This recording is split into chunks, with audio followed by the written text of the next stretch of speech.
design. What is up?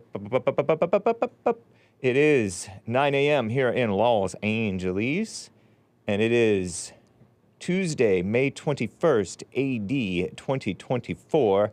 Should be live on Rumble and YouTube, guys, and other platforms. I will get to your calls. Man, I had to cut Rick from Hampton, Virginia off early. I was like, Rick, I gotta go. And then he started to continue the conversation. I should have just been a more professional person. Some of you guys disagree with the decision to play the Matilda the Gorilla song. So I'll play the Ain't No Monkeys in My Family Tree, hopefully at the end of this show. It is also Steve Taylor Tuesday. What will we talk about today? I will reiterate that, yes, indeed, Trump is not an R-wordist. Nobody's an R-wordist. But there's this movie that's supposedly coming out pretending like he R-worded his ex-wife, Ivana, who filed for divorce after she found out that he was committing adultery, according to the story. And it was a tense divorce, but they reconciled, not to come back together for marriage, but to just love each other, even after they remarried, or at least he did. And some other stuff going on in the world. I've been meaning to get to this story about this criminal. We'll see what I can get to. I am remiss in not getting to all of your super chats, guys. There was one in particular from Greggatron and others, and Greenwall. And I don't like having super chats carry over, because it can be confusing sometimes, and it's, it's one more thing to keep track of. So I will try to get to all of your super chats and be caught up, all right? Okay. And your calls, guys, if you'd like to call in. Some of you already on hold, 1-888-775-3773. But anyway, guys, let's get right on with the show! 1, 2, 3, 4. Oh, it's the Hake Report, the Hake Report, la la la. Oh, it's the Hake Report, the Hake Report, la la la. Hey, guys! Oh, it's the Hake Report, the Hake Report, la la la. Oh, it's the Hake Report, the Hake Report, la la la. So, how you guys doing? I am fine. I have my brand new t-shirt designed by the American Anchor Baby for the Jesse Lee Peterson store. The Amazin Tar Baby. Nice, huh? Some people say I shouldn't wear orange. I saw one person say it.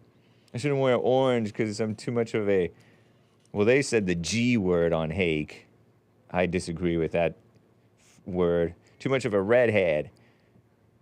But it's a nice, the Amazin Tar Baby. Get yours by going to rebuildingtheman.com/stores.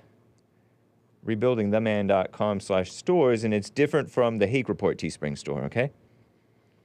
This shirt is brutal. So you know what? Let me see if I can send you right to it. Boom, boom.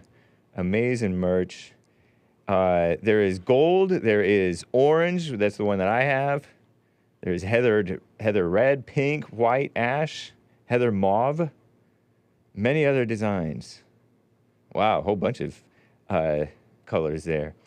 So you can get yours by going to the, what is it? Amazin-merch-store.printify.me. Anyway, you can go to rebuildingtheman.com/stores. Okay, let me tell you about this fake news narrative that just takes hold. People are liars, gossips, rumor believers, and nasty, filthy, evil people. Believe lies and repeat lies, and it's a terrible lie. I told you in Hake News on the Jesse Lee Peterson show, if you caught the JLP show today, guys, this story about The Apprentice. The Apprentice was the name of a reality TV show that Trump, our greatest president, hosted, right? He was a host or something important in that show. He was like the star, and he would fire people or hire them or whatever. Very tough. And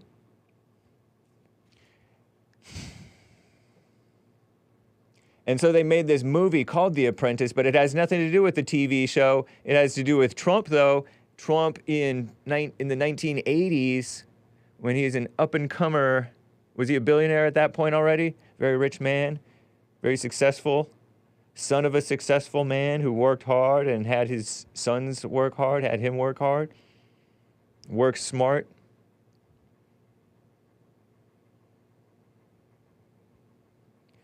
I didn't really like him that much in the 80s and 90s.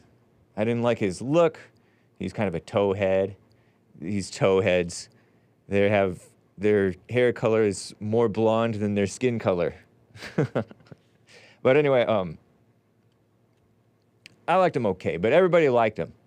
People liked him in general. Yeah, he was somewhat controversial, I guess, but he was a sensible man always. And he only got better in life, really. He did some bad things.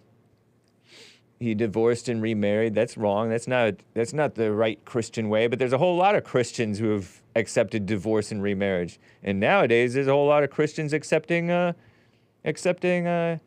gay agenda. It's out of control. You heard that one liberal Christian caller on the Jesse Lee Peterson show who accepted abortion. Wild, huh? So, there was much applause over this thing. Oh, man. There was much applause over this stuff. Acting like it was a real thing and a good thing. This movie, The Apprentice, premiered at Cannes Film Festival. That's one of those hoity-toity, artsy film festival things. And according to X, which you can't believe everything you read on X, Twitter, they supposedly depict that Trump R-worded, ape-rayed, his ex-wife, Ivanka, back in those times. He had a testy relationship with her. Because according to her, he was running around on her, cheating on her, committing adultery against her, right? Not good. But they had this nasty divorce, and there was rumors that came out way back during those divorce proceedings, 1992, something like that, that came into the 2016, 2015 run for president, when Trump was running for president. They said, oh, he's an R-wordist, apist Ray. He's running for office. You can't have a apist Ray in office. Why not? First of all, why not? And second of all, she disagreed with it entirely. Let me read you the quote. Let me read you some quotes. From 2015, she put out this statement against the Daily Beast, the far-left extremist outlet Daily Beast, who a Clinton daughter, Chelsea Clinton, sat on the board of the Daily Beast, far-left extremist thing. Here it is. July 2015, I think I have the screenshot of the Politico article about Trump, R-word, Ivana Trump, the supposed victim herself, denies accusing our greatest president of ape-ray. Donald Trump's ex-wife disputing a story published by the Daily Beast that reported that she had accused Trump of R-word in a court deposition from the 1990s. I have recently read some comments. This is Ivana, who actually died in 2022. So she dies in 2022. 2024, they put out a movie smearing both him and her with fake news. Evil people, huh? And I'm looking on X and I see all these lines. Oh, it's a fact that Trump R-worded, ape-rayed her. Well, here's what she had to say about it. And she's not around to talk to defend herself or tell the truth about the matter. Well, she already told the truth about the matter, according to her. She put out a statement. I have recently read some comments attributed to me from nearly 30 years ago. This is her in 2015, July 2015. At a time of very high tension. This is from this Politico article. Far left Politico, by the way, cracking. At a very high tension during my divorce from Donald. Divorces are nasty, yes. It's in the Bible, God hates divorce. And look, this is them post-divorce, by the way, well post, this is probably in 2015 or something. My guess, or maybe less recently than that, but long after the divorce. Listen to this. The story is totally without merit, she said in a statement. She stated in a statement to CNN. Donald and I, she's on first name basis with him. She didn't say Trump and I. Well, of course, she was his wife for a while. Are the best of friends, and together we have raised 3 children that we love and are very proud of. I have nothing but fondness for Donald and wish him the best of luck on his campaign. Incidentally, I think he would make an incredible president. And later, October 2017, I have another headline from October 2017 from the far-left foreign outlet, The Independent. That was all just the lawyers' talk. You know how lawyers, also known as liars, lawyers just make any claim and pretend like they're showing. Show this other screenshot there from back in the day. Look at Donald and Ivana from back in the day. She was questioned about allegations he R-worded her during an interview on marriage. 2017, during the Trump presidency, the first term. She said she had previously clarified that she did not accuse him in a literal or criminal sense. That's from the far-left foreign outlet, The Independent. That was all just the lawyers' talk. Lawyers. You cannot trust lawyers or the mainstream media. They just repeat stuff. They just repeat stuff. She got the schmacks. Oh, I don't know, maybe. Isn't that interesting? It sort of reminds me of this stuff about Cohen, Michael Cohen. There's this thing, I had this snake of a caller, Evil Joe from Phoenix, Arizona, call in and tell me that Michael Cohen is an honest man. Michael Cohen is the former fixer of our greatest President Trump. There's our greatest President Trump right there. He is a younger man. Thank you, Hassan. Appreciate that. And Michael Cohen, it turns out, was a rat, not a Christian. And he, on top of that, he admitted to stealing from Trump. What? So he was pulling shenanigans with or without the permission of our greatest president.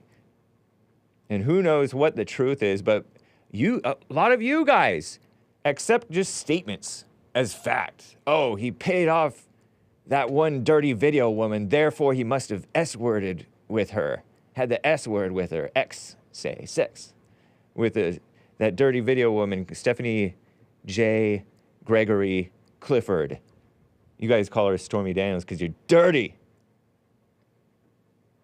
Some of you guys are dirty. Repeat the most vulgar things, just like the mainstream media does. Repeat the most vulgar things, may not even be true, and who knows whether it's true, and whose business is it anyway.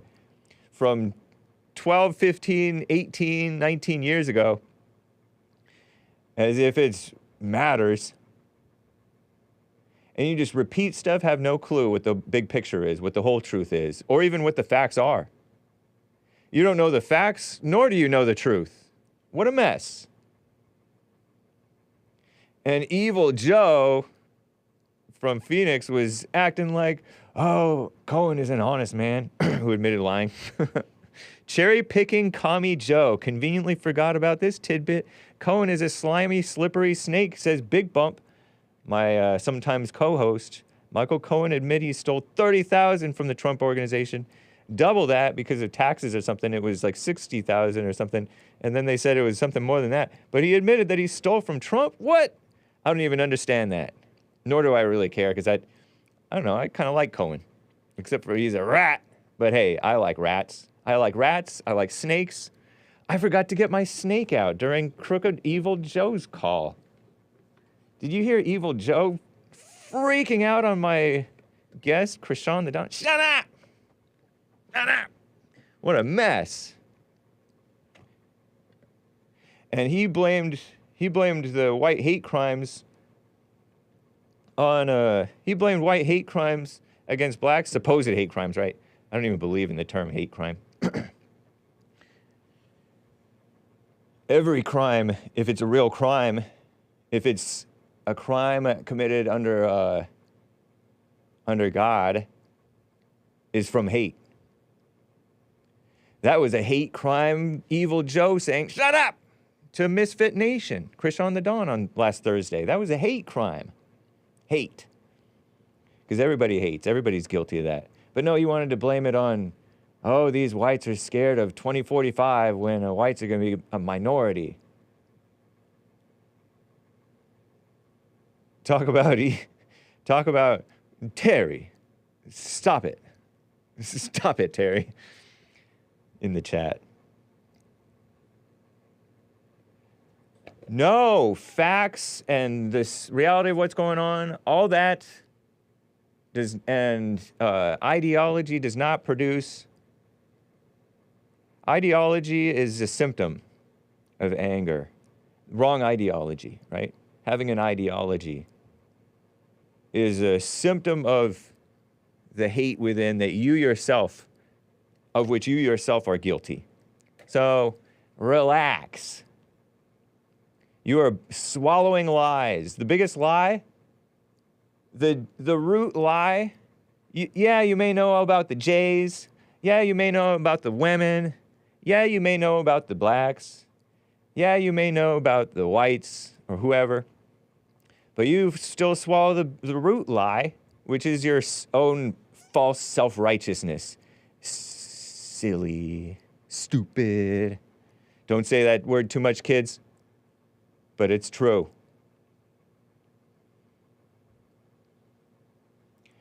Let me get to some calls, guys. You can call in 1-888-775-3773.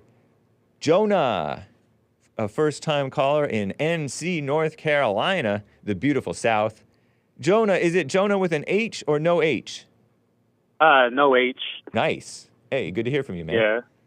Hey, it's good to hear. Thanks for taking my call. Yeah. So, I had it's probably a two-part question. The first part, so I had two situations that happened to me, which I interpret to be spiritual communication or a sign from God, quote unquote. Maybe a sign from God is too strong of a description, but I kind of wanted your opinion on how to interpret signs from God or spiritual communications. All right. Yeah. So basically, I'm a trucker, and I have three clocks, right? A 14-hour clock, an 11-hour clock, an 8-hour clock. The 14 hours, how long I could work for the day. The 11 hours drive time, and the 8 hours my break. And 4 days last week, basically all clocks synchronized. And what I mean by that is, when I start my day, all the clocks count down at the same time. If I work 2 hours, and the 14-hour be at 12. 11-hour at 9 and the 8-hour at 6. And, when I fuel up or take my break, go to the bathroom, I'll stop my 14-hour clock, but the clocks or the other clocks kind of still count down. And basically, 4 days last week, they all synchronized down to the hour, down to the minute. And, I don't know, I just interpreted that as a spiritual communication. And then the second Wait, aspect, you figure that it's spiritual communication to count your clocks differently? to say that again? What do you mean by spiritual communication? Oh, I mean, I guess there's a bunch of people like online that'll say like angel numbers. Like if you keep seeing like 777 repeatedly throughout the day, then it's like your angels or whatever talking to you. No, don't buy that. Okay. Yeah, So in my opinion, that's silly. It's ridiculous. That's just people being superstitious. It's kind of like I once had a friend say, "Oh, God's punishing me because I'm still smoking pot, and so I'm losing this relationship here because I'm still smoking pot or smoking cigarettes or something like that." And I'm like, that's superstition. One, it's not good or right to be on drugs, whether it's cigarettes or pot, but one doesn't really have much to do with the other. It's not like God involved in that, that's superstitious. Yeah. In my opinion. Okay. That makes sense? I mean, I kind of figured it was like a fluffy communication, and I was like... Right, because what's the communication? What's the message? There is no message. Yeah, exactly. Yeah, that's exactly what I was thinking. How do I even interpret that as a good thing or a bad thing? I don't know. Yeah. Okay. And I guess the second aspect, so I'm kind of having difficulties on deciding if I should take this new job or just stick it out with this current job. And so my reefer unit broke down, so I took it to the repair shop, and then the street name is Integrity Drive, and I thought that was relevant. Yeah. No, man, don't buy that either. Don't buy that either. Yeah, that's kind of that's like having a fish, the Christian fish on your license plate. But then when you work with this Christian businessman, he's just as sleazy as anybody else. There are snakes in the grass. Don't trust them. I mean, it could be nice. Just base your decision on the reality in front of you, not on things like that. Like my opinion, of course, do what you want, definitely. But I encourage you not to. Do you know what I mean by superstition? Yeah, no, I know what you mean. It's coincidental, yeah, but it's superstition. Trying to make it mean something when it doesn't necessarily mean anything. Yeah. Yeah. I would say stick with your current job if it makes sense. They say a bird in one hand is worth two in the or two or three in the bush, because if you let go of the bird in your one hand and you go after the birds in the bushes, you may not even get any of those birds. Yeah. And so it's when you don't know what to do, they say when you don't know what to do, do nothing. Stick with what you're doing.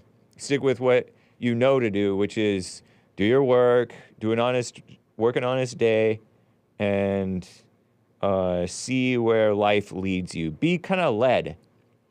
If you're led in your life, say your current job isn't working out, say they're making you work 7 days a week and you don't want to work 7 days a week and they're not giving you a choice, or they're not paying you enough and you are being responsible with your money, but they're still not paying you enough, or whatever, or you get a better offer, and it's clearly a better offer and it's a for sure thing, then it's clear to do whatever go to the next job.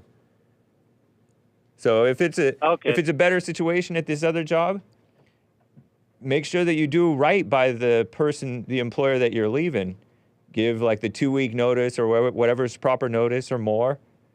Do your best the whole way through. Don't get senioritis. You know how senior year of high school, people sometimes slack off toward the end of the year because they feel like they're finishing, so they just start coasting. Yeah. Don't ever start coasting when you're finishing up a job. Do your best at that job. Leave them so that they're set and feeling content with you, as much as it depends on you, of course. Nobody's ever going to be fully happy with you. But yeah, that's what I suggest.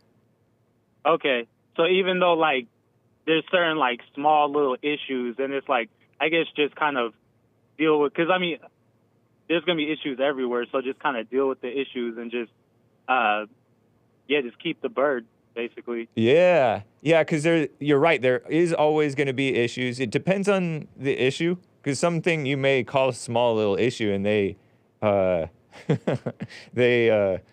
Hake thinks if they are killing you at your job, then you can leave. Yeah. There's always going to be issues, and the issues that you bring upon yourself when you make a change is sometimes worse. It's kind of like going to war. War is unpredictable, and it hurts you in ways that you don't anticipate. Stuff like that. So switching jobs, it may be perfect, but it may not be necessary. Yeah, exactly. Yeah, I don't think it's necessary, so yeah. Yeah. All right. Well, and if you have the time to do like part-time at that other place or something, and you say, hey, I want to help out or whatever, then you go for it. Yeah. Yeah, I mean, it's trucking, so it's, Okay. I guess there's a few things that would be better, but in the same breath, I just don't like switching job to job, Yeah. based off. It's kind of good to be loyal, unless you have a good reason to change. Yeah. And then do it in an orderly way, not in excitement. Okay. Yeah, I understand. Yeah. Cool, man. A lot of truckers listen cool. to Hake and JLP. Appreciate your call, man. All right, you're welcome. All right, thank you. Bye. All right, bye. Donald in New York on the line here. How are you doing, Donald? Thank you for calling. What is up? Can you hear me? I can. I was kind of a follow-up from Jesse's stuff with animals. Oh, like JLP doesn't like animals, and neither does Hake? Well, not not liking them, but yeah, but he puts them in their yourself. proper place, which is outside, at least in the rural area. Yeah, like attaching yourself to them, like, because my situation, whatever, my dog is basically all I got, and I'm basically all she's got. She came from, like, dog fighting, etc., and... Dog sledding? Yeah, she's... That's cool. Pit/Kangal mix, and... like 120 pounds, over 100 people passed on her in the shelter. Wow. A Kangal is like a big, like a German Shepherd type of thing? Or like it's a big dog though, huh? A Kangal Shepherd dog. Kangal. Yeah. It's its own thing. It's not a Great Dane. It's definitely not a German Shepherd, but it's a big dog. Yeah, it's kind of like, It's like 100 pounds or more, plus or minus. Yeah. And then you have a pit, and it's part of pit bull, too. Yeah, exactly. And came from dog fighting, and... Whoa. Yeah, over 100 people passed on her in the shelter, and... like, when I first met her, the worker, he said it within like 10 minutes. He said, I got as close to her as it took him like 2 weeks. Like, she's got issues. Yeah. And I but just she got don't along want with to you. abandon her. Huh? But she got along with you. Yeah, I mean, she gets along with people, especially now since being with me, but... You're a good trainer, huh? Yeah, I mean, I'm very, very familiar with dogs, like... That's cool. So what is... Your question is... Go ahead. It's because I'm in a situation where I'm kind of, like... I gotta make some decisions to get out of where I'm at, because it's not good. And part of that situation is having her with me. So I'm just kind of like... Yeah, you're limited in what you can do, where you can go, stuff like that. Yeah, that kind of situation. And so the dog's... So she's getting in the way, really. She's holding you back in life. In terms of you can't just move to any old place that you want to move in like New York or whatever. And somewhat, yeah, but at the same time, she's really the only, like, emotional, like, and at the same time, I'm worried about her because I don't, obviously, she doesn't have, like, sentimental, like, thinking and, you know, it's a freaking dog, but, Yeah. you know what I mean? So I'm just curious and, like, getting opinions, like. Well, it sounds like you're pondering getting rid of her, but you kind of don't want to. You feel responsible yeah, I for her. definitely don't want to. But. That sort of reminds me of like people not wanting to break up with someone because they feel sorry for them, which is not good.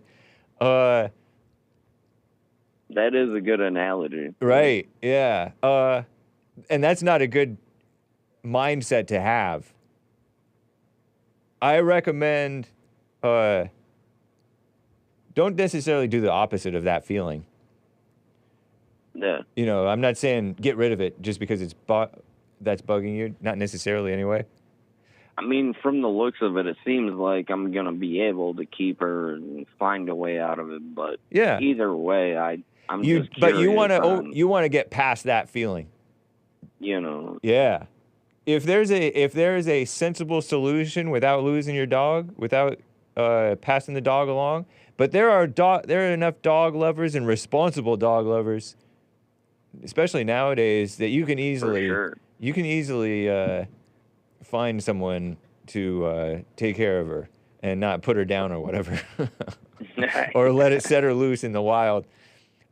Dude, I had to witness one of my ex-girlfriend's brother shoot their Rottweiler. Right? That was horrifying to watch. Man, so your girlfriend's brother had to shoot their Rottweiler and kill him. Huh? They had to kill the Rottweiler? Yeah, because they were worried because they didn't take it to the vet and whatever, and a messed up family. But yeah, they were worried about getting charges or whatever. So instead of putting it down, they decided to put it down like old Yeller. And dude, that was what makes the most sense to your life, really, though? What makes the most sense, apart from your emotions about wanting the dog to be well? What makes and your emotional well-being, because this is your only emotional connection, right? You said the dog is all I have. What makes the most sense? Getting rid of the dog and taking an opportunity where the dog is not welcome, or keeping the dog and keeping the dog and going to a place where the dog is welcome? Which one makes the most sense to your life, really? The most sense in this exact moment, is keeping her. But and why?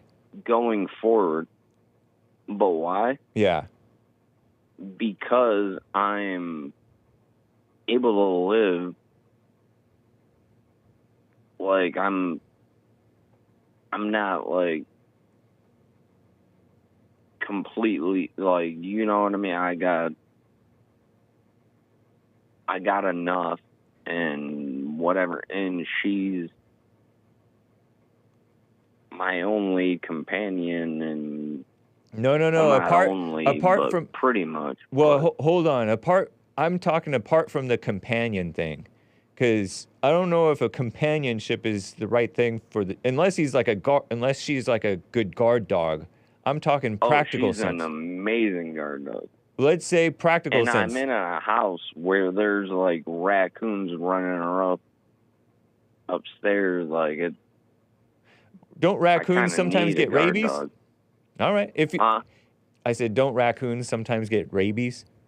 Oh, raccoons are immune to rabies, but like 95% of them have them. Oh, dang. So they could spread rabies to your dog or to you? Yeah, big time. Yeah, they just don't have this like effects of it.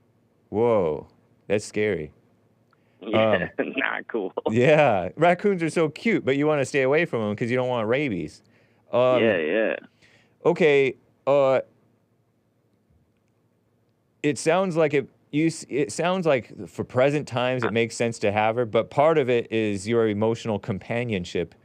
Apart from the Exactly. companionship, what makes the most sense? Exactly. At this moment, right now, it's keep her, but looking like if I don't find a real solution, getting rid of her, and that's kind of what I'm wondering is how much should I hold on to that emotional connection? Like, Not at all. I recommend you just not. kind of like a Be a like man. a second-hand opinion, you know what I mean? Yeah, I strongly recommend you be a man about it. Unemotional, because that's the best love for the dog, and that's the best. That's like loving God over your dog and over yourself. Because loving God is loving what's right, and what's right is definitely not holding this dog or any person either, a woman, even a wife or anything, in this emotional that's companionship. The problem with it being, that's the problem with it being a dog is I don't know how to know, like, if I were to let her go, how much that would emotionally affect her, because when I found God, it had a big part to do with the dog that I had at the time. It was a Doberman. Oh, don't worry about the dog. You're talking about you're worried about the dog's emotional well-being if you leave the dog? Partially. No, not man. Just. Yeah, no. Like if you find a different good master to sell her to. Well, that's the thing. I would want to find someone that I really. I think you're living too far into your imagination about the future, because you're wondering how well you're going to get on and how well the dog's going to get on. And Carver says, donate the dog to Hassan, and Hassan says he'll take her. But I don't think honestly, I don't know if Hassan would be a good master. But I did like how skinny Sandy is. I don't know. Hassan is more brutal than we may realize. He is part Muslim, right? He's part Iraqi. He's from the old country. I think you already know, man. I get what you're saying. Yeah, I think you already know, though, that you don't have a good this emotional attachment to the dog is not good for you or the dog. I mean, when it comes down to it, I got to make a decision for me. Yeah, definitely. I was just kind of looking for, like, I don't know, an opinion and whatever. Did I give you an opinion, a clear opinion? Yeah, you did. Nice. And especially the last thing you said, like thinking too far ahead in the future. Yeah. You doing JLP's silent prayer? What? Are you doing Jesse Lee Peterson's silent prayer? Yeah, I've been doing that. Yeah, stick with that so that you don't and then catch yourself getting caught up in this, because this is too important to you, you know? Yeah. And that's not good. Yeah, I got to look out for myself. Yeah, because then you haven't found God if you went back to dog instead of God. Dog instead. She's all you got, but sometimes it's better. There was a interesting quote from this guy who Sean mentioned in church the other day, Ernest Hemingway, about the best writers are alone. They are very much alone, and it's good to be alone as a man or as a human being, because then when you are alone, then you realize that you are actually alone, even when you're with a dog or with other people, and then you don't get all emotionally attached. And it's good for a woman to have that realization too. As Madonna sang, "Everyone must stand alone." It's a great line in that song. Yeah. Yeah. That's a good one. I wish you well, man. Let me know how it goes. I'm curious. It's good to hear from you, Donald. Yeah, I'll get back in touch with you. Don't be in a hurry to do one thing or the other. Just do what makes sense. Play it by ear. Yeah. Just stay present. All right, Nice. man. Have a good one. All right. You too. Take care.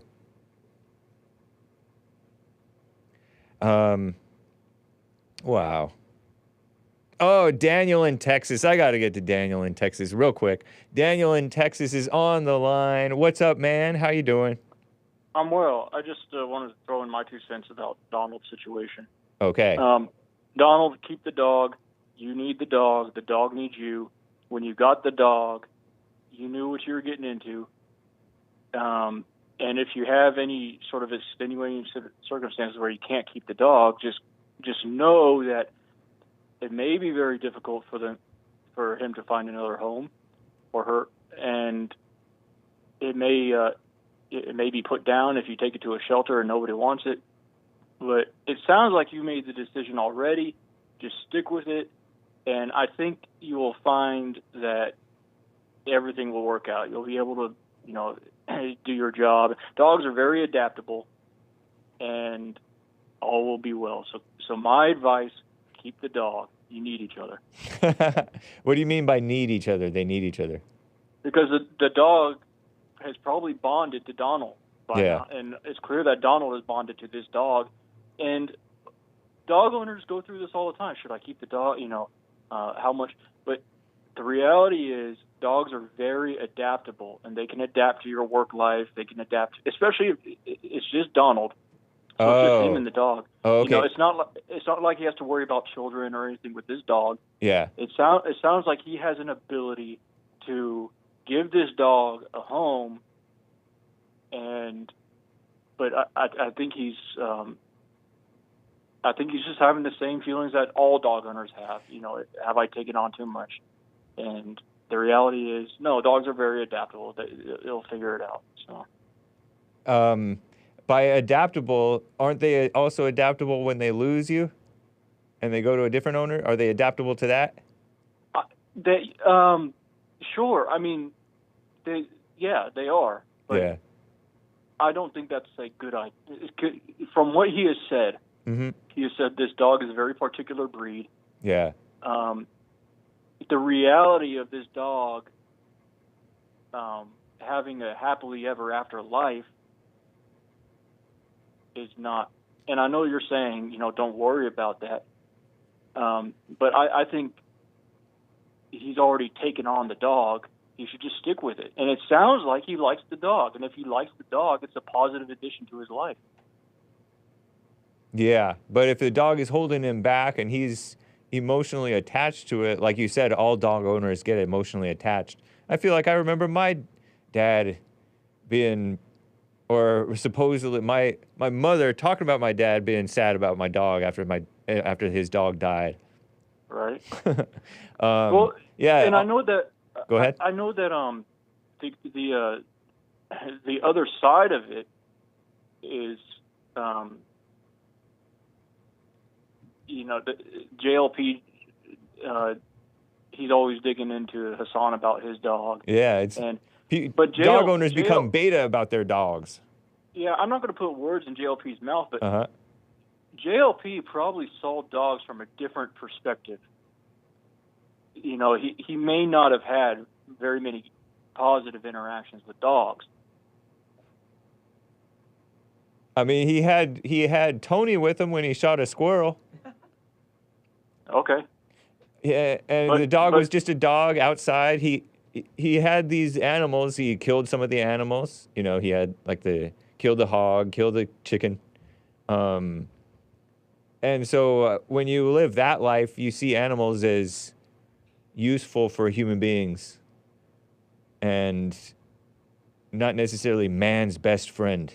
Just a useful dog, kind of fun, but outside and whatever. Yeah, but it's called man's best friend because it's the animal that's most adaptable to man. Yeah. It's not like a chicken. Right. So the reason people like dogs is they do serve a purpose. He was saying he has raccoons. Raccoons are very destructive. Yeah. So it's good to have something to chase away the raccoons. Nice. And And he's not going to catch, he's not likely to catch rabies from the raccoons?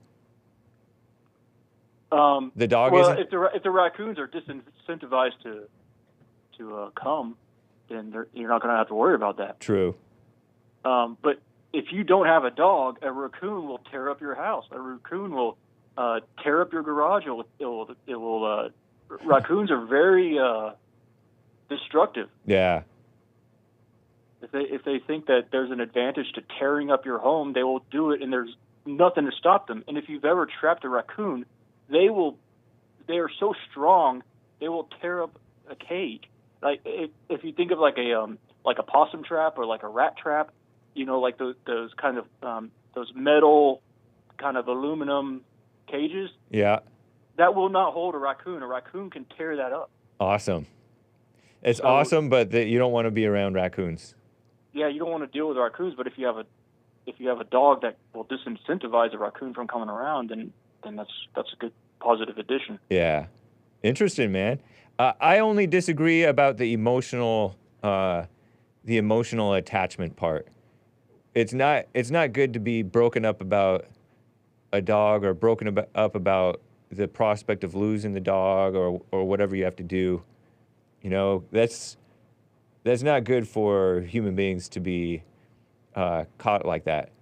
I mean, I get that everybody does it. It's kind of like everybody gets, like almost every man gets whipped or whatever by a woman, gets turns into some woman worshiper. That's not good, but it's not a reason not to avoid getting with a woman. And it's not a reason to just drop her or dump her necessarily, but it's not good to be catering to that false need for the dog, emotional need for the dog. Yeah, but it's not good to say, well, I just need to be alone, so I'm just going to... No, that wasn't what I was saying either. I was saying only get rid of it if it makes sense for your life. Say you have this job opportunity in the city or whatever, and it just makes sense to move to a place or get a job or do something where it's not practical to keep this dog anymore. I was just saying that because it sounded like he was coming to a situation that he might need to. Well, I think he, I don't know what he's thinking, but your network in particular isn't very dog friendly. I'm dog friendly. Why. I like dogs. It's just that it is dog friendly. It's kind of like the accusation that we hate women. You know what I mean? Which we love women. It's just that we don't have this false worship of the woman or the dog. That's all it is. Okay. Yeah. We like dogs. I really like dogs. It's just that I'm too irresponsible to have a dog. I can't even have a snake or a turtle. Yeah. But go ahead. But I mean, the reason people are attached to dogs is because they do serve a purpose. Yeah. I mean, that's not the only reason, though. I think yes, they do serve a purpose, but it's also an emotional need, an emotional false need, That part is that you can let it be, but it's also Sandy serves no purpose, says Hassan.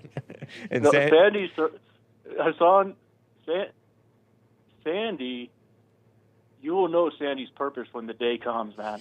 And because that day will come. That day will come, and you're going to feel like your world just dropped out from under you.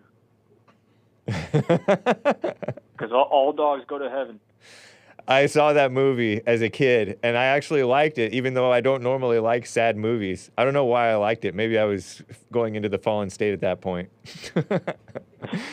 It's great talking with you, Daniel, in Texas. I appreciate your great call, man. Take care. Sure. All right. Bye. Bye. Man, I gotta get to Joe in Phoenix, Arizona. The snake himself, Evil Joe. How you doing, man? Good, James. I forgot to get my snake out for you yesterday. Oh, please go ahead and do that. Donald, go ahead and keep your dog, buddy. You make a commitment to a dog, it's for life, not just for when it's inconvenient. No, there is no till death do us part type thing with regard to a dog. No, we Pause. disagree. I know. I never pause. Go ahead. As you know, I rescue Huskies, and it's important. Huskies are Well, awesome. dogs, Manly yeah, dogs. they're a lot of work, but yeah, they're worth it. Yeah, it's nice. It's cool. And you know, you learn skills and you learn things about yourself, I guess, sometimes potentially and stuff like that. It's cool. Absolutely.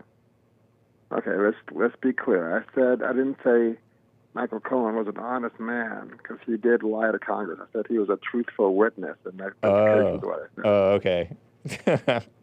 But you have no way to ascertain that, do you? Sure we do, because the things he's saying in this particular trial have been backed up by numerous other people and actual evidence. So that's how we know. I'm chuckling about the chat about something else that I said before. Okay, so you call him a truthful witness. That's okay. Whatever. In this case, yes. Now, in terms of Trump being an R-worder, yeah. Apist Ray. I don't know about Ivana. I have no reason to doubt her words. And she said no, it wasn't true. Okay, in terms of E.G.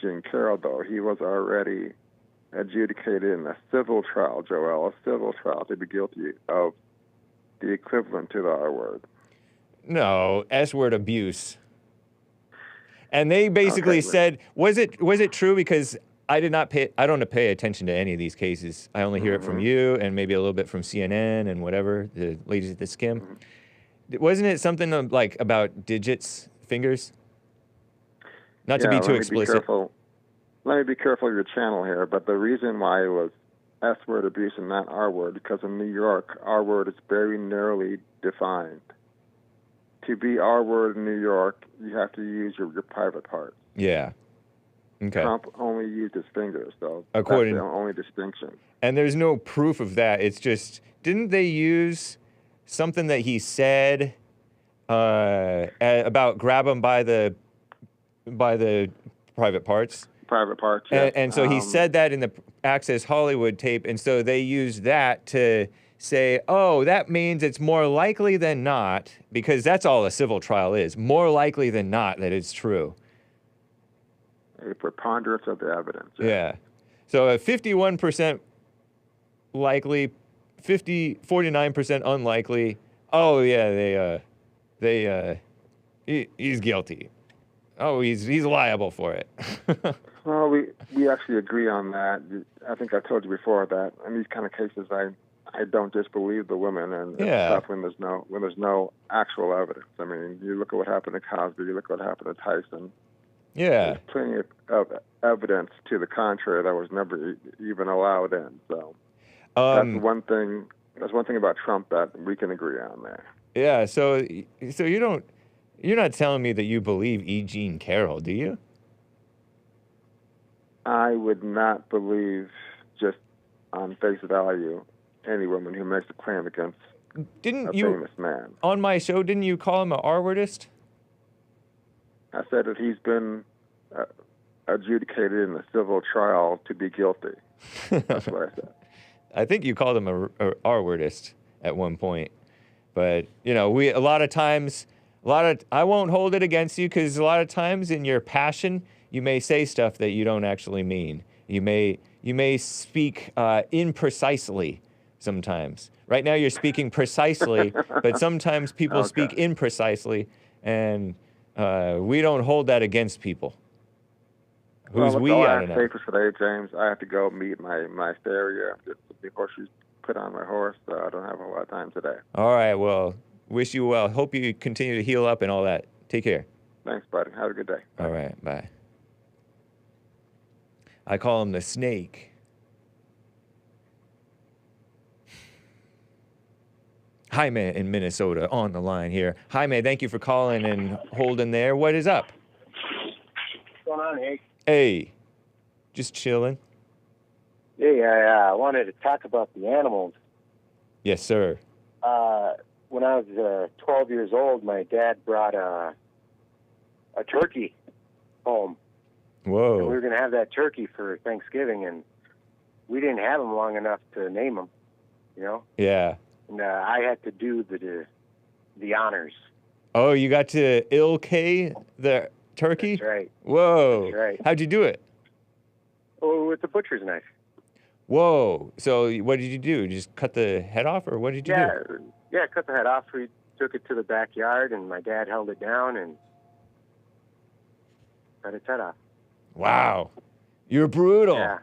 Murderer. So I see, like, the animals, they serve a purpose. Dogs are nice. They're nice to have, you know, but they're not family.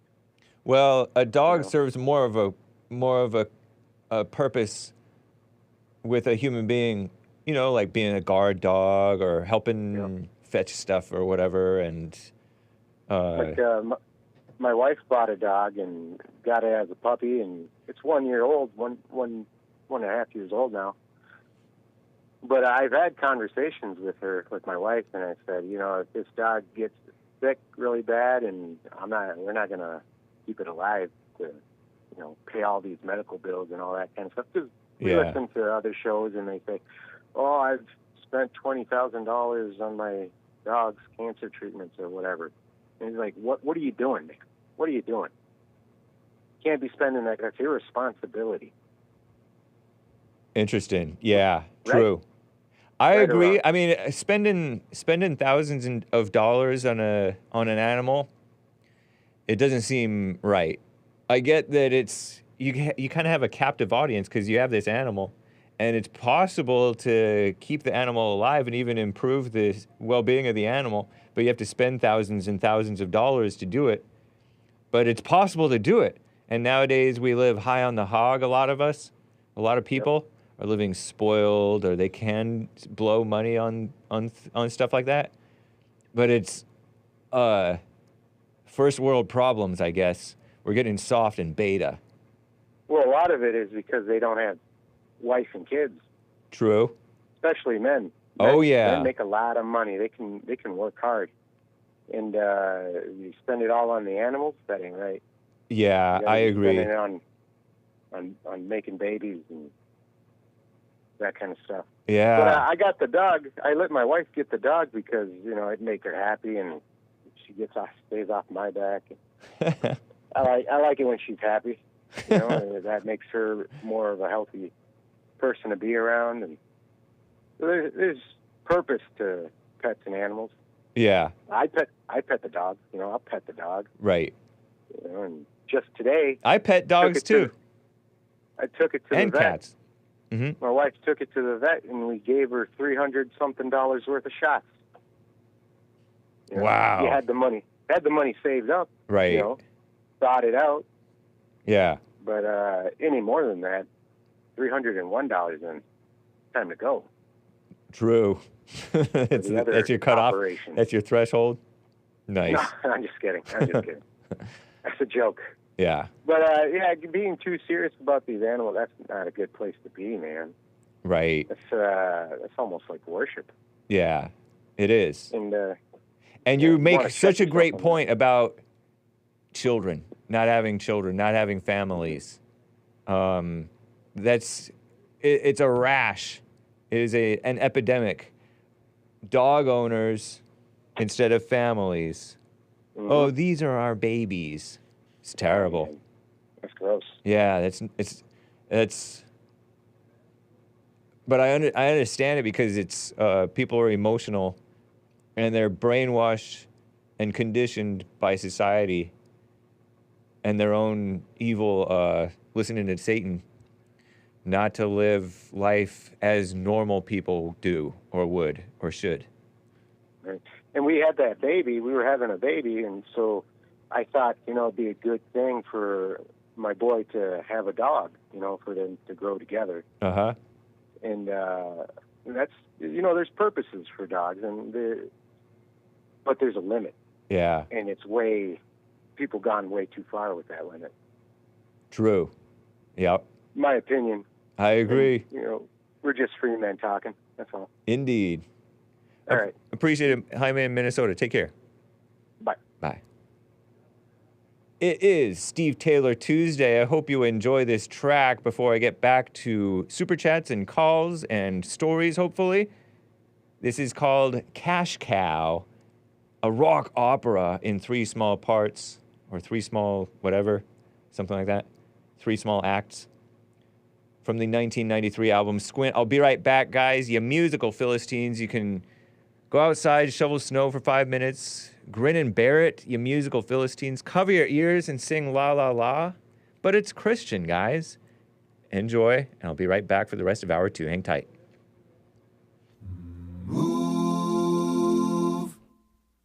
Moving closer. Moving closer to the. Moving closer to the middle of the fray.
This is like 5 songs in one. Terrible. No, it's a rock opera in 3 small acts, and it continues, actually. It's still going. You just don't know it. This song tempts naive Christians to the cash cow. No, it's a warning against going into the cash cow. Thinking I deserve better. A lot of you guys think you deserve better. You've already been licked, perhaps. It's so good. This is some nerdy stuff. Wow. whatever, you communist.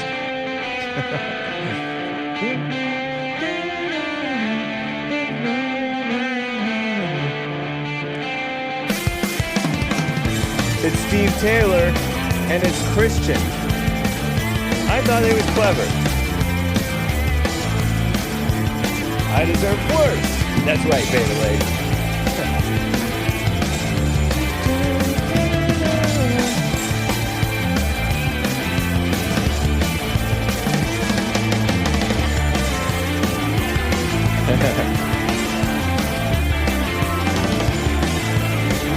I'm posting the link once again.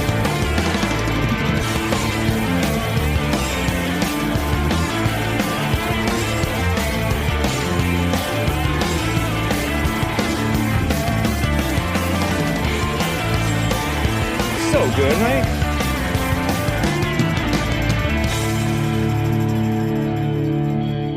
Well, thank you guys. Yes, 1993. Thank you guys for bearing with me through the beautiful music. I got to read some super chats.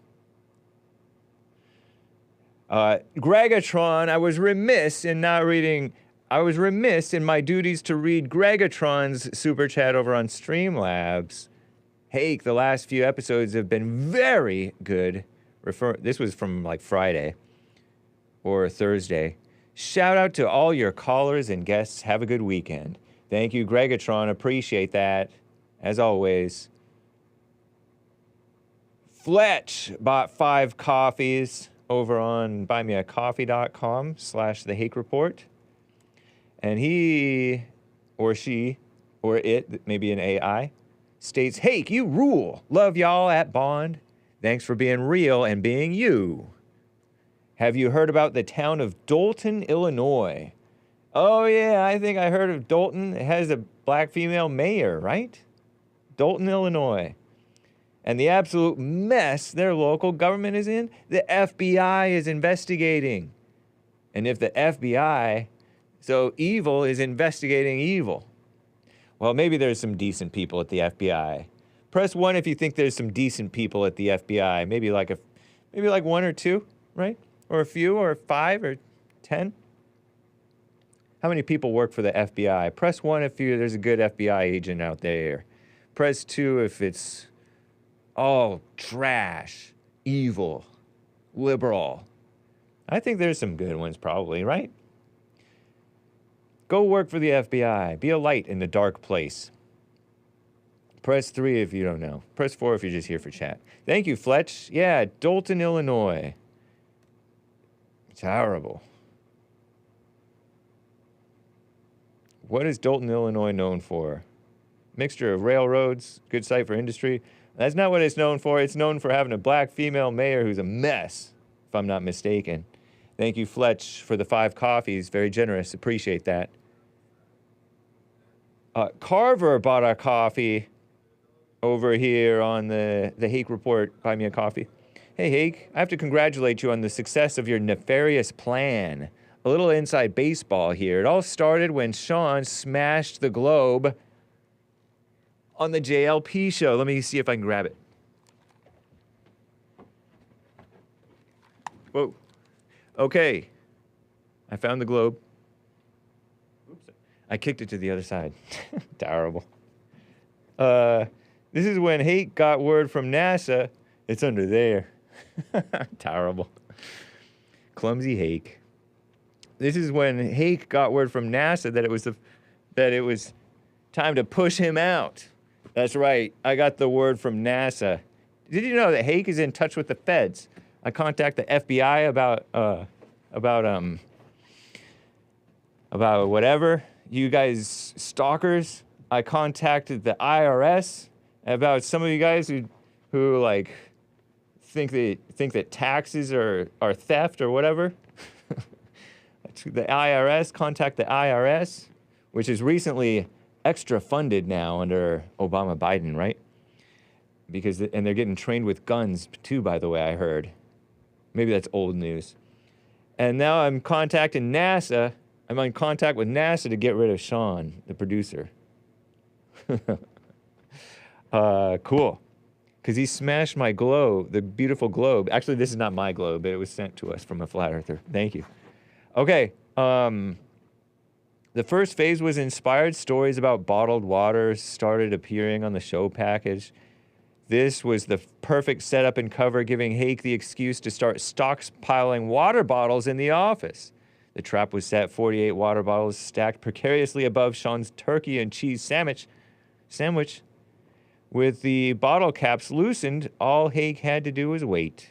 Knowing Sean had only a brief 10 minutes to eat his lunch and smoked his menthol there, what would be no time to carefully remove, he split his infinitive, to remove carefully each water bottle from atop his sandwich, and although he tried carefully, upon removing the sandwich from the fridge, the water bottles collapsed and flooded the studio, causing the Friday's Hake emergency and Sean's departure. The obvious globe agenda was now unopposed in the studio.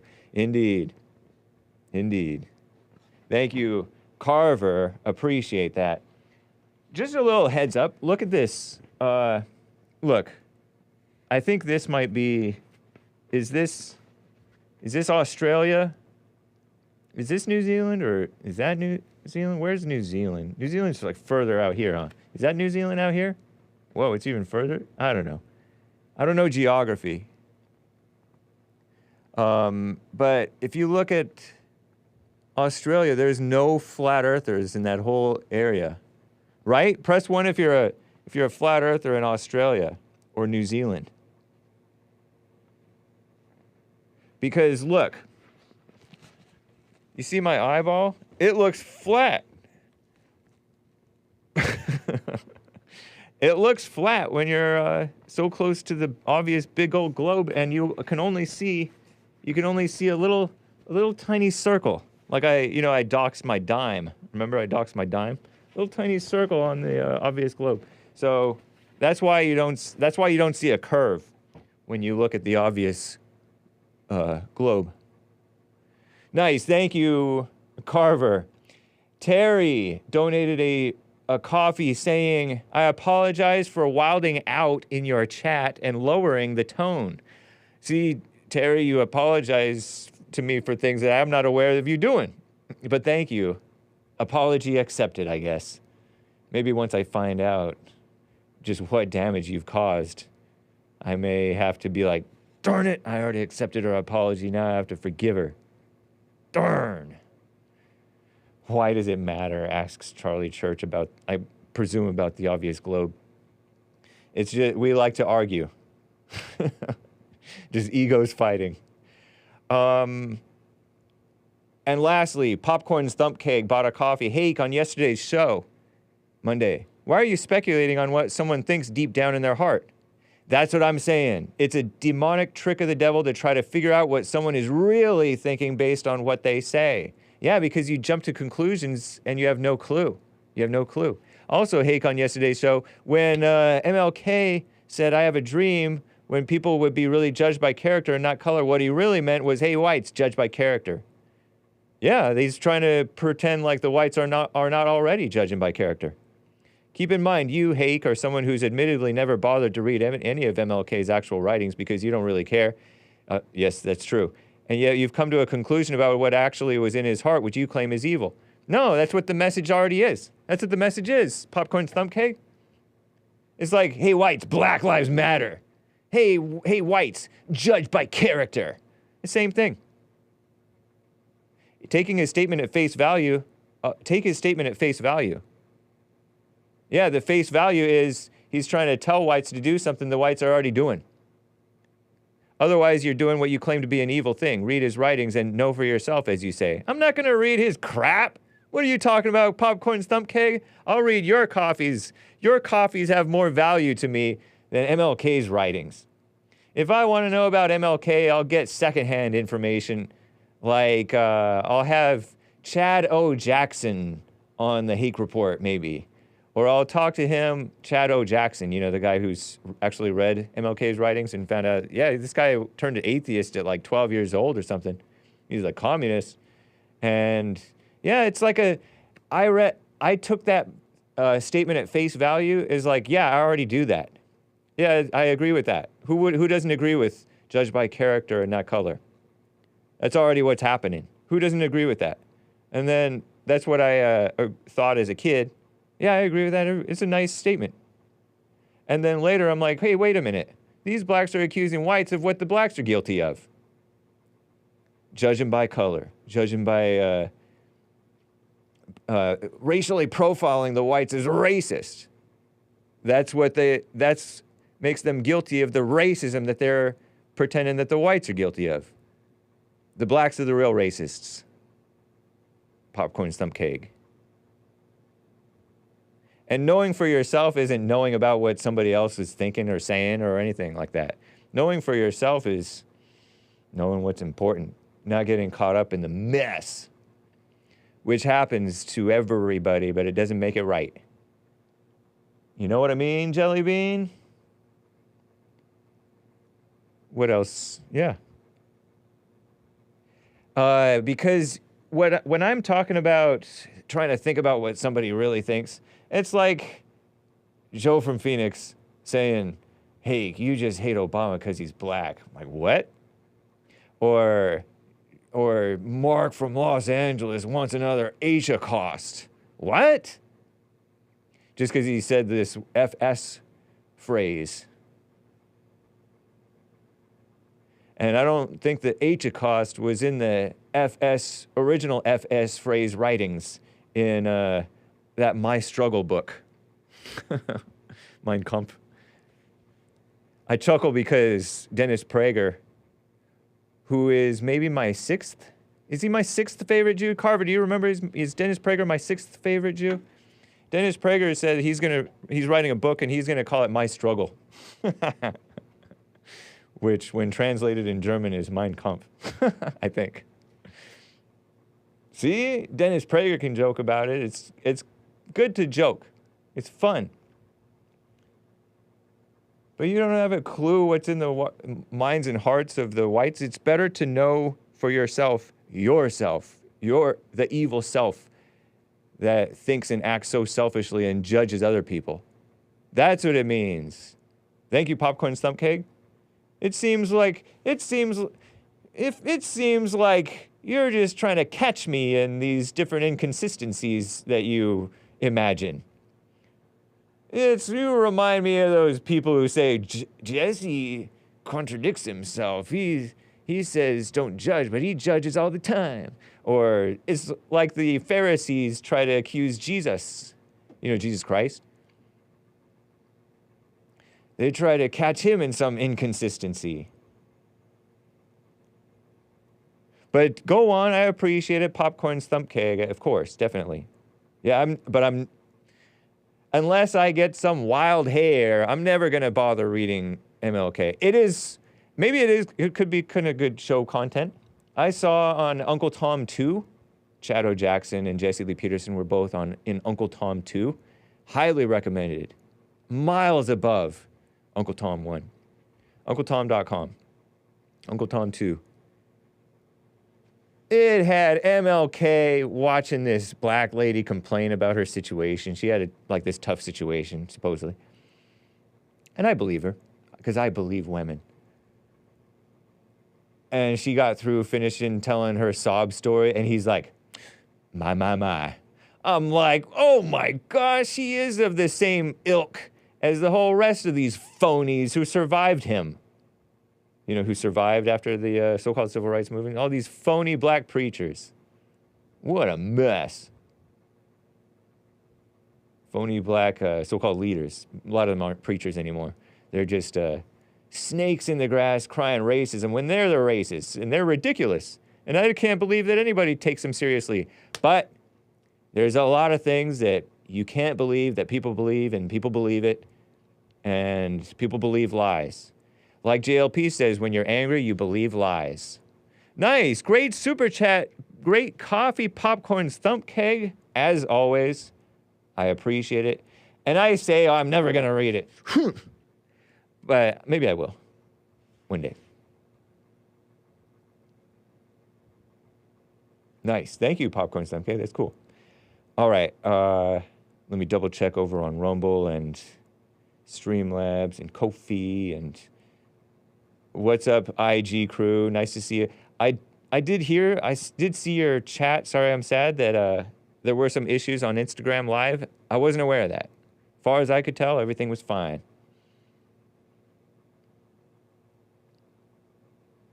I mentioned Mark in Los Angeles. A lot of you guys like to speculate about what he really thinks. He tells you what he really thinks, but then you don't have the sense to know what he's really saying. Thank you, Mark in Los Angeles, for holding there, man. What's up? Yeah, I got a couple things, a little bit of a critique on you. Okay. When you had Crishaun the Don on Thursday, you allowed, well, one thing I'll give you credit for. You brought the devil out of your co-host. The way he reacted to Crishaun the Don telling him to shut up. He said it twice, and you could hear the evil in his voice. Yeah, that's true. Now, I give you credit for that, but my critique is you didn't cut him off. I've never told a guest to shut up. Yeah. And he did it twice, and you laughed.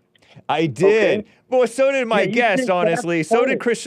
You're talking about Crishaun the Don. That's what you mean by the Right. Don. Crishaun the Don. Yeah. He laughed, too, because the last time, a couple of times ago when Crishaun was on, a few times, he called him a little B word, Joe from Phoenix. Called him a little, not to keep record of wrongs, but it's like, something in Crishaun the Don, the confidence, the not accepting of the evil spirit of him, it just brings out the worst in some of the people who are possessed by this evil hatred. It's true. Yeah, by the devil. That's what the snake is. Yeah. But I wanted to say also that when you scratch the surface of any of these civil rights activists, you'll find that they're nothing more than hood rats. If you look at what happened in Congress last week with Marjorie Taylor Greene having words with Crocket, I think is her name, some white-hating radical from Texas, and then OAC, they went all ghetto on her. Yeah. They started using their ghetto terms, just like the snake from Phoenix. He turns into the devil whenever he's confronted with something he can't debate or win. When you said he lied about Cohen, you had him on today, and you just let it go. I mean, you just let it go. Well, because he claimed. Wait. Because he claimed. He claimed. Oh, he was a truthful witness in this case, is what he was saying. Truthful witness. I'm like, how do you figure that? What's that? That's a lie. Everything the guy says. That could be a lie. At that point, I didn't care. Because I don't have to like hound him on every little thing. I don't think. Well, but I know, but maybe the I should. problem is he'll give you misinformation and half truths. They go over your head. Yeah. You allow him to continue to spew his poison, and it really confuses some in the audience. Not me, because I know the devil for who he is. Right. But my point is, and I'll repeat myself, when you scratch the surface of these civil rights activists, you'll see they're nothing but hood rats.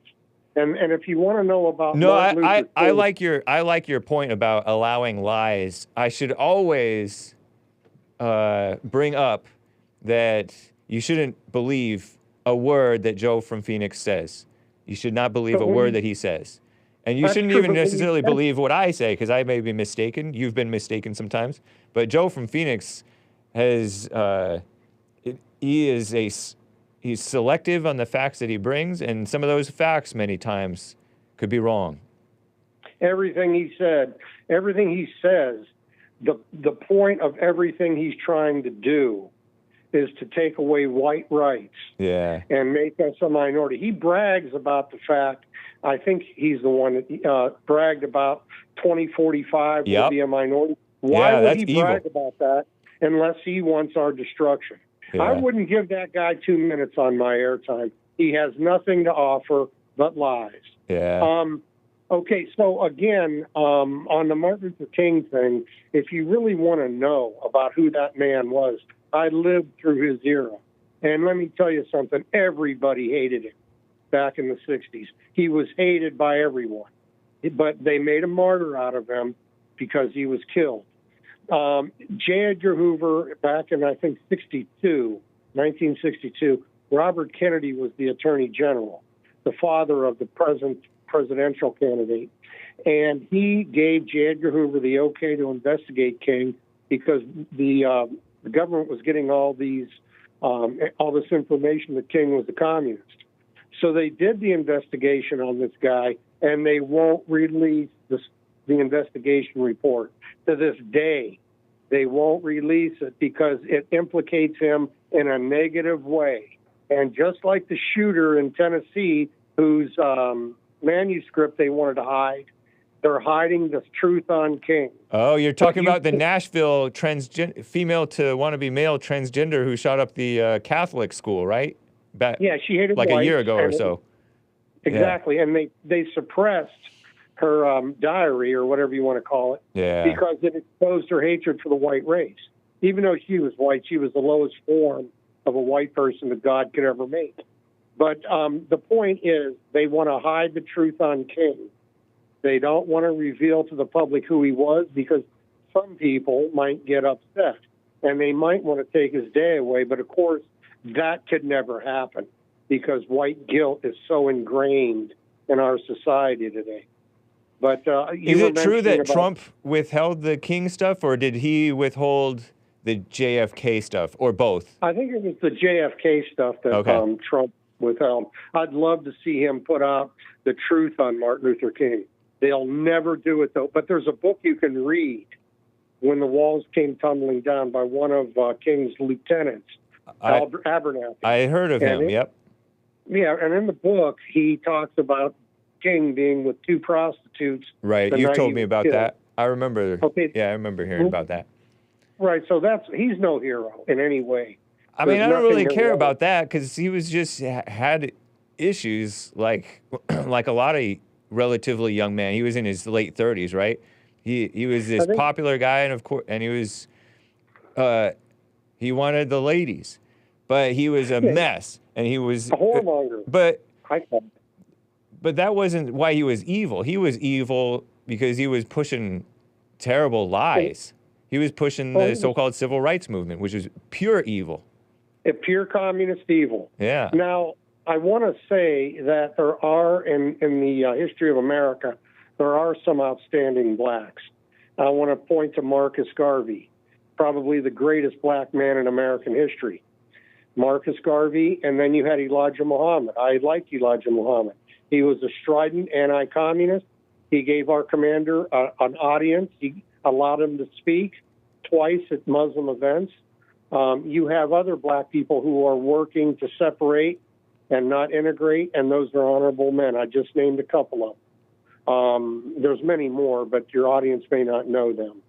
And so when everyone says I'm a racist and I hate blacks, it's not really true. It's not true. Yeah. I only hate race mixing and communism, and when they try to push this on us, it's got to be resisted.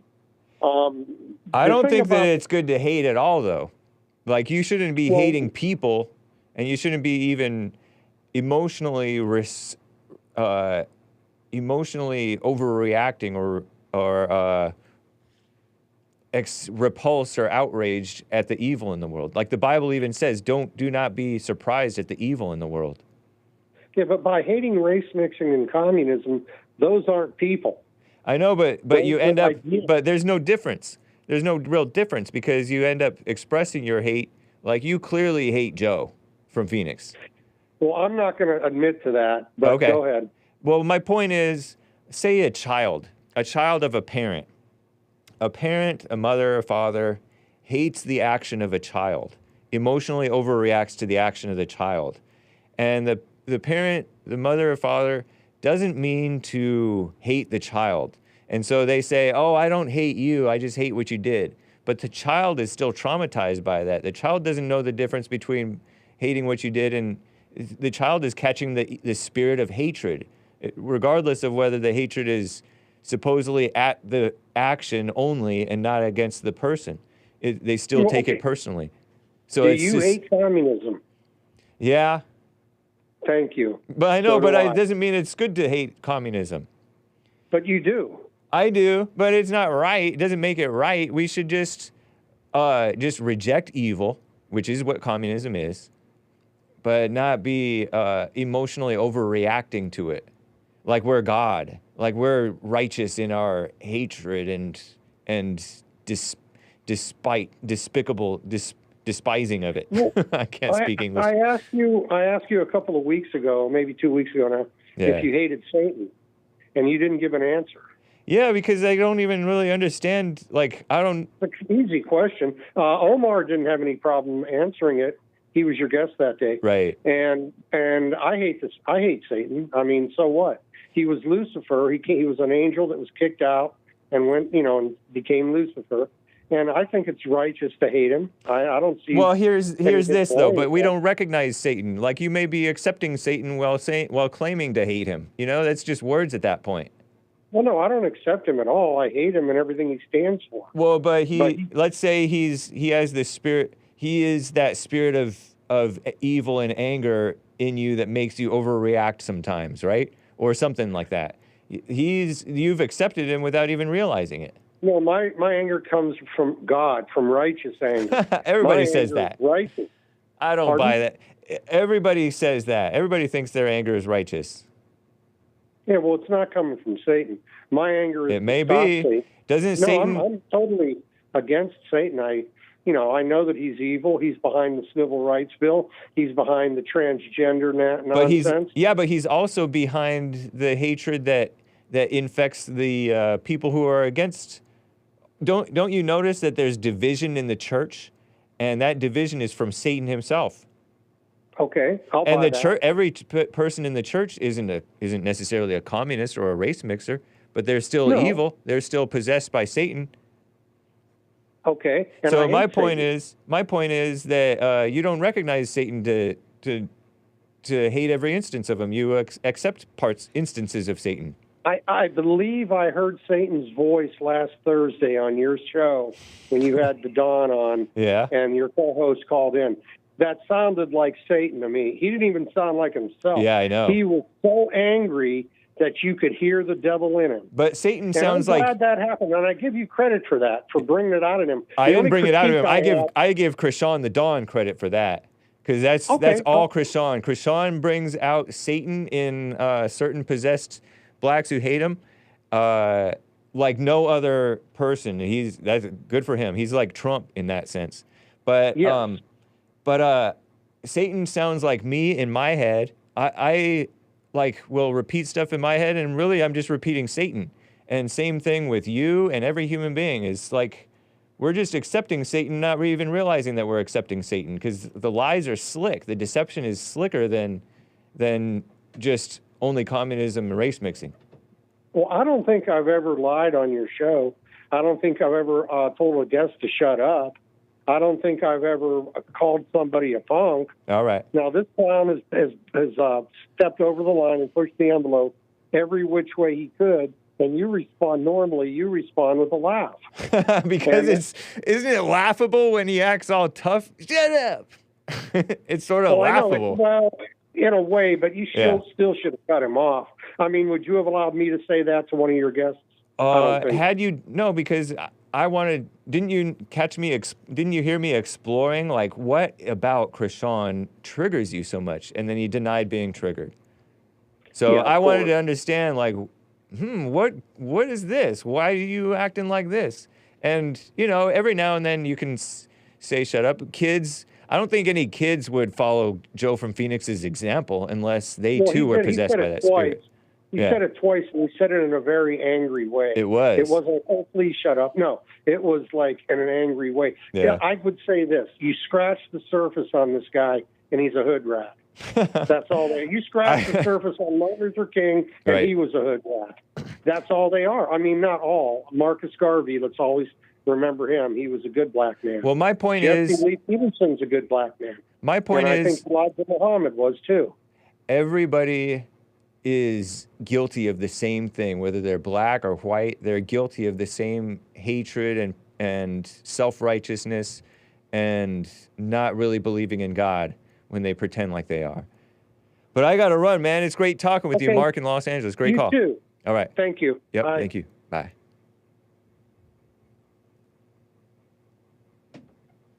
By the way, speaking of history, Greenwall gave a super chat yesterday saying, based President Jimmy Carter turns 100 in October. Greenwall with your diamond yesterday. I was remiss in not reading your diamond yesterday. What a mess. Hake is a mess. And by the way, Radulaser over on Twitch said, Joel's still not on Twitch, so I normally miss him. Oh, come on, Radulaser. Nice to see you, man. He said that like a week ago. Thank you, Super Chatters, and hopefully let me just double check to make sure I am caught up. Yeah. And shout out to Terri. Speaking of Terri from Oregon on the line. Thank you, Terri in Oregon. How are you doing? Oh dear, I'm well. How are you? I'm well as well. Thank you. All is well. Okay, I wanted to call in because Mark was speaking and he had mentioned Elijah Muhammad, and this was after he had been denigrating Martin Luther King Jr.'s just name and character for, sexual misdeeds and conduct. Yeah. Which Elijah Muhammad is also guilty of. Allegedly, Elijah Muhammad was sleeping around too. Is that what you're saying? Yeah, though this is why Malcolm X ended up leaving the Nation of Islam. It's a big story. A lot of people know about it. He had impregnated multiple young women out of wedlock and wasn't helping take care of their kids. That's what Big Bump was saying. That he too. Yeah. He was a quote unquote whoremonger as well, a slut maker as well. Yeah, I mean, I guess he wasn't sleeping with prostitutes. He was just sleeping with, He's sleeping around. Not right. So I mean, yeah, I didn't feel right about not. Yeah, I'm glad you brought that up. I saw Big Bump had sent something in, but I neglected to read it. But yeah, thanks for correcting the record on that. That's true. I mean, everybody's got issues. That's not like it's what they stand for that makes them evil. Because everybody's already evil, right? And so of course they're gonna fall into doing messed up things to one another and with one another, and that's secondary to like how you live your life, what you stand for. It's not you want to overcome that stuff, but that's not, everybody's done dumb evil things. Even King David did stuff like that. And then he, when confronted, it's inappropriate for people to just be judged by their, negative misdeeds. Yeah, because that's something that, It's gossipy and... Yeah, it really is. It doesn't feel right. It's gossipy. No. It is judging people on their weaknesses when everybody has weaknesses and stuff that they can't control. And true, they drop to lower and lower levels and do really evil things, very destructive, and destroy other people's physical lives sometimes. But that's, you can look past that. God does. I also think you should just judge. If you are going to be judging people, then you should judge everyone accordingly. You can't have one judgment for a person just because they're ideologically opposed to you, and yet promote somebody who you agree with. The one thing though is that in Mark's defense, to a certain extent, let's hear it. The media is very selective in their pointing out of the S-words misconduct stuff. They really highlight it when they're trying to take down a candidate, for example. Running for office, they try to take them down. Are you speaking about anyone in particular? Oh, there's been so many cases, but yeah, I'm thinking about Trump. I'm thinking about who's that black guy who ran? Herman Cain. They went after Herman Cain over that. They went after that guy Judge Roy Moore in Alabama, and they have no clue exactly what they're talking about. They're just being seedy, nasty, believing women, and it's believing only certain women, of course, and not getting the whole story, and it has nothing to do with anything. It's just evil. So it is evil to bring that up, yes, but he's kind of repeating what the media does, but doing it in the opposite direction, because it kind of shows that the media is not balanced in going after everybody. So he's kind of taken on that evil spirit of the media and being selective about who he goes after, but he's kind of showing an example of, hey, the media is not going after this guy the way that they go after other guys. I mean, to me, it's power and fame attract women, Yeah. And a lot of men are weak when it comes to those kind of temptations. So it's to be expected that men who are in powerful positions will commit indiscretions from time to time.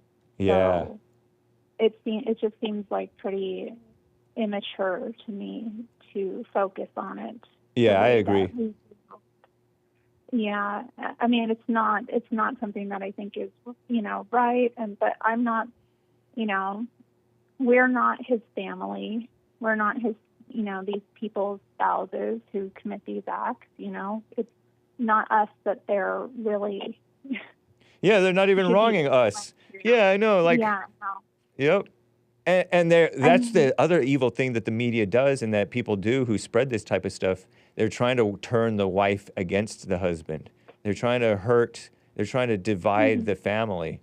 And by feeding, because many a wife wouldn't be able to deal with that, because these devil people are feeding the imagination of the woman. And then she may start to believe it or suspect it, and you're just poisoning her mind. That's not right.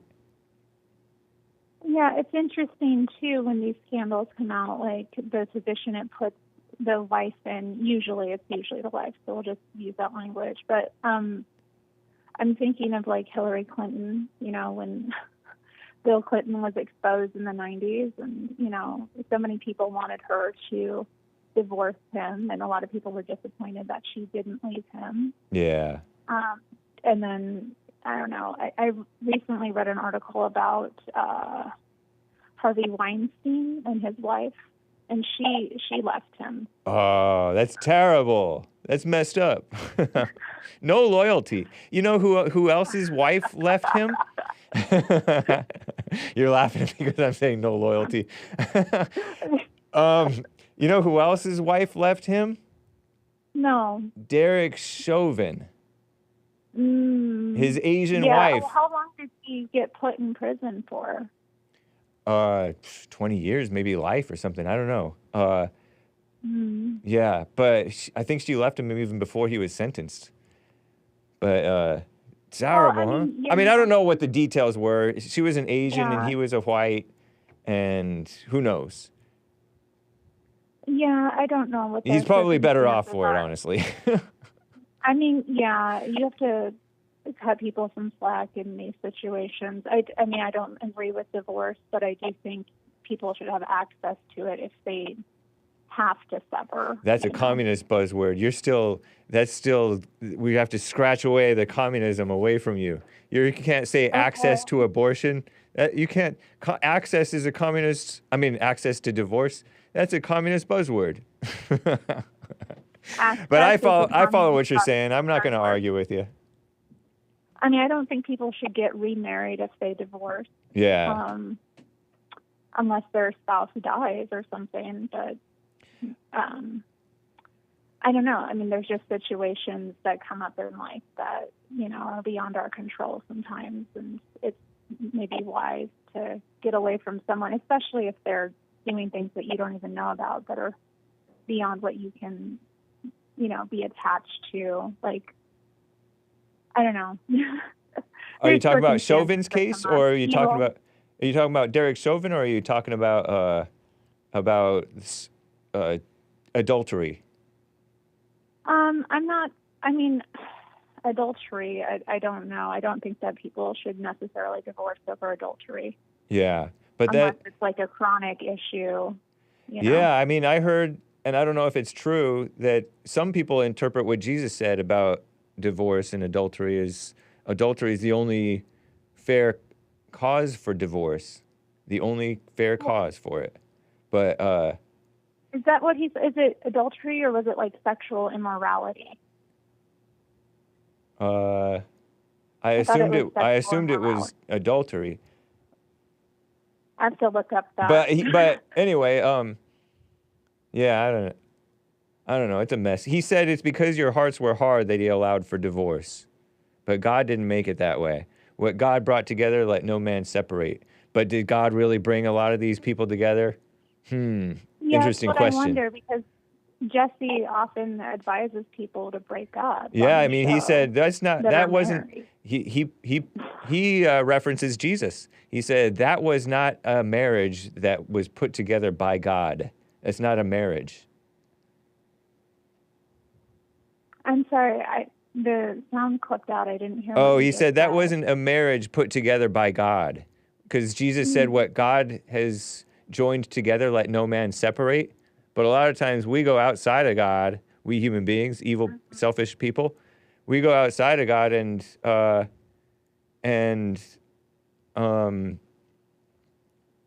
come together, but it's not put together by God. Yeah, I wonder about that. I mean, how do we know? Yeah. Because, I mean, people will get married in a church and they'll say the same vows, but apparently... They definitely didn't. They definitely didn't mean it. Terrible. I don't know. Isn't that interesting, though? Isn't it interesting that Jesus said, "Let what God put together, let no man separate"? Yeah, I mean, I think that's important. I think that's a really important aspect of marriage, and I think, in our culture, we see like the pressure for women to leave their husbands when they commit adultery, Yeah, and that's not always the right course, I don't think. Yeah, it's not. It can really be really devastating, especially if you have children still in the house. Yep. You're still co-parenting, or just financially speaking for both parties, it can, really mess things up. So, and forgiveness is divine, Nice. Great call, Terri. Appreciate it. It's good to hear from you. Me standing up for the adulterers. Oh, no. That's all right. You used to be a communist. Excuse me? I said, that's all right. You used to be a communist. You're moving up in the world. I don't. That was a long time ago. Okay. Yeah. I'll stop bringing it up. It's okay. You have a thing about communism, and it put me off watching you for a long time. Oh, really? Yeah. That's funny. And I just throw around the term communism because I happen to know that like these things are linked and commonly done with communists, like accuse others of what you're doing, stuff like that. But that's really a human nature thing. So it's not really communism. I'm just calling out evil. Yeah, I don't think communists have I don't think they have a monopoly on evil. That's for sure. Yep. That's how evil wins. Is it's evil versus evil, and the evil continues to win. Yeah, and evil disguises itself as good. Yep, for sure. So, nice. You just have to be discerning. For sure. All right. Well, thank you for taking my call. Of course. Call again sometime. Can I say to Sean? I want to say bye to Sean. Oh, okay. I'm still on the phone, but yeah, I hope you have a good, visit back home, and wherever you go and whatever you do, like, we're gonna be praying for you. Nice, indeed. All right. Thank you, Terri. Bye. All right. Bye. I hung up on her right as she was clicking. Yes, shout out to Sean, the producer. Thomas in California. We have 3 minutes. Hit it. Yeah. Thanks for taking my call, James. Yeah, of course. I called on another subject, but the last two callers that I heard were really interesting. Perhaps maybe I can call again on Thursday with my original topic, but to put a bow on it, I guess I'll just have a quick question. I think we would both agree that racism is a word of the world and it's a corrupt word. You would agree with that? Yep, indeed. It is a worldly word, and we shouldn't be buying into it. We can use it. Agree. We can use it consciously. Nice. Why not just substitute it with bigotry? Because bigotry is also a liberal word. I don't think so. No. Oh, I have only ever heard bigotry used by liberals. Perhaps, but when I look at it that way, because as we both know, when the term what does racism, bigotry mean? Bigotry is hatred of God's image, in whatever shade it comes in. Yeah. Nice. Racism So the dictionary is fake news. Because the dictionary says, the old school dictionary used to say bigotry is being unable to handle differences of opinion. And so all the liberal bigots couldn't handle the difference of opinion of the conservatives and the whites and the Christians, and so they called us what they are, bigoted. They can't handle disagreement. And then they changed the word after 2020, George Floyd, to say, oh, racist. Bigotry is like racist or something dumb like that. Well, so hating the image of God, huh? Yes. Because we all are the image of God, and hatred in any direction, I would call that bigotry. Because racism, it's a buzzword that is normally hurled in one direction, as we both know. Yeah. But, But with bigotry, it's quite different. And then also, with the last caller, Terri, adultery is a grave sin. That's also akin to blasphemy, because whether the covenant, and I agree, people will come together and sin, but they still get married and they take those vows, especially to forsake all others, and then they don't. They let the world get in the way of their marriage, but it's just basically breaking the covenant with God that two people make to each other. You know what I mean? So, I would say adultery, and then also bigotry, hatred of God's image in any direction. And then hearing the calls from Mark and Joe. You know what? I have to wrap it up, man. Call me on Thursday. I pray for both of them. Yeah, I'll call you on Thursday. Thanks for taking my call, James. Or tomorrow. Tomorrow's Wednesday, man. But if you can't call tomorrow, that's fine too. Take care, Thomas in California. You too. Thank you. All right. Bye. Guys, this has been the Hake Report. Sean says, bye, Terri. Thank you. Nice. But I got to end on time for Joel Friday TV. And I made sure to select a shorter song, okay? This is Knights of the New Crusade, an anti-evolutions song, Ain't No Monkeys in My Family Tree. Bye. Well,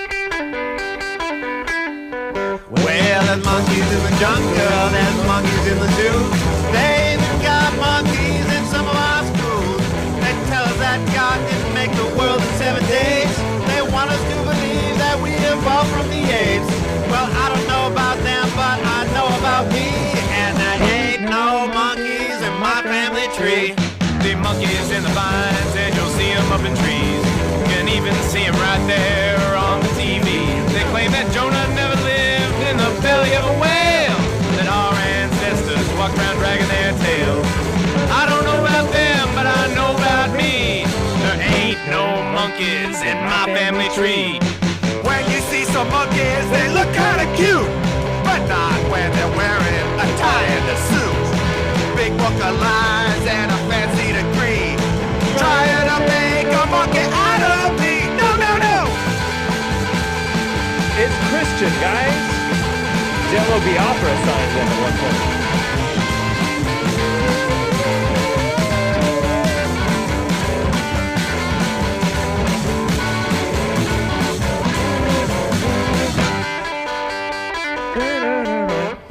Some monkeys are honest and some monkeys are crooks.